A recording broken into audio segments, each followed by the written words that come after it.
Hello there, it's time now for Media Watch. James is here. Good to see you, James. Now, we're starting with reaction online to this latest development in the Dominique Strauss-Kahn affair, the settlement of the case with Nafissatou Diallo in a New York courtroom.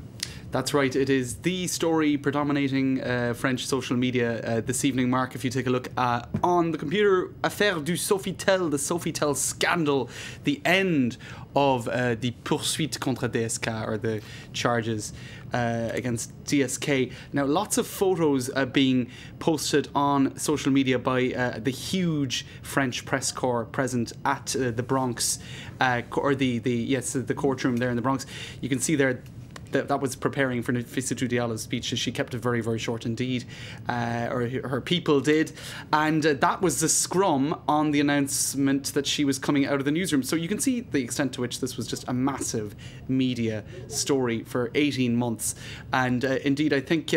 one sec, where is it? There was this photo which posted by formerly of France 24, Jean-Bernard Cadier, one of the New York French journos, and you can see there that they have a bottle of champagne, right?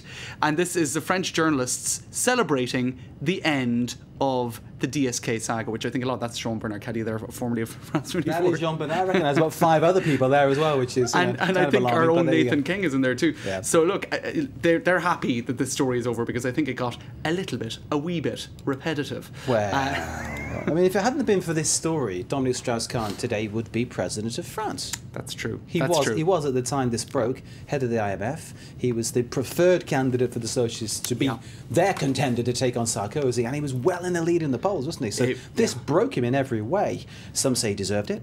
Others say maybe he was a victim of circumstance. That's true. Or his own circumstances. He created them. While a certain amount of, what would you say, fatigue might have come into the story, I mean, it was just earth-shattering stuff at the time. It was such a big drama, and really changed the game, as you say, for the French presidential election. What's the French problem? If you take the wind, you'll sow the tempest or something. Exactly. Basically, if you live by the sword, you die by the sword, and Dominique Strauss-Kahn did.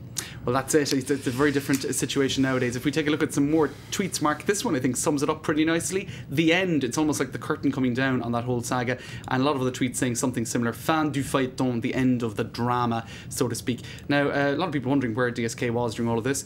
The French media aren't really talking about it. He wasn't present at the courtroom in New York, but the Daily Mail trusts them to have the scoop. Apparently he was in Venice holidaying with a friend. So that was at least yesterday. I don't know if it's still the case. So look, there you go. It was one of the big trending topics on social media today. Just one final comment on it. I felt a great affection for Miss Diallo, said the judge. A lot of people thought that was odd, kind of personal element coming through his testimony. I think a lot of people felt sorry for the poor lady, to be honest. And interesting to see the Daily Mail, the British tabloid, chasing Dominique Strauss-Kahn. So there's British tabloid mentality still going on, and journalists, I think journalists doing a proper job, finding where the person is you need to speak to, rather than just saying, oh, he's away somewhere, as the French press did, you know. Because the French press do that. What's next, sir? All right, well, Berlusconi, speaking of another, I suppose, controversial politician, the return of the mummy. He's a character. He is a character. The Libération's front page this morning, because, of course, he's now saying that he's going to run for elections in February, and the return of the mummy is their front page. Lots of people satirising that on social media. You remember Stay Calm and Carry On, that whole British thing from the war? Stay calm and don't vote for him, says this in Italian. And I quite like the one, I'm Italian and I can't keep calm. That's funny.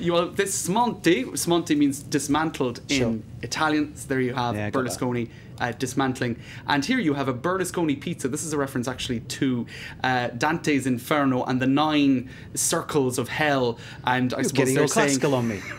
Well, that's what they're saying down here. Al forno, coming out of the oven. So again, you know, another round, I suppose to speak, of Berlusconi back. Machiavelli was Italian too, wasn't he? And he wrote the book, of course, was coined Machiavellian, which, you know, some say Berlusconi is. I suppose if you vote for Berlusconi, you know what you're getting. With other politicians, you don't. That's right. It does what it says in the tin, I suppose. Okay, we'll keep an eye on that one. James, thank you. Thanks, James Creedon with Media Watch. Good to see you.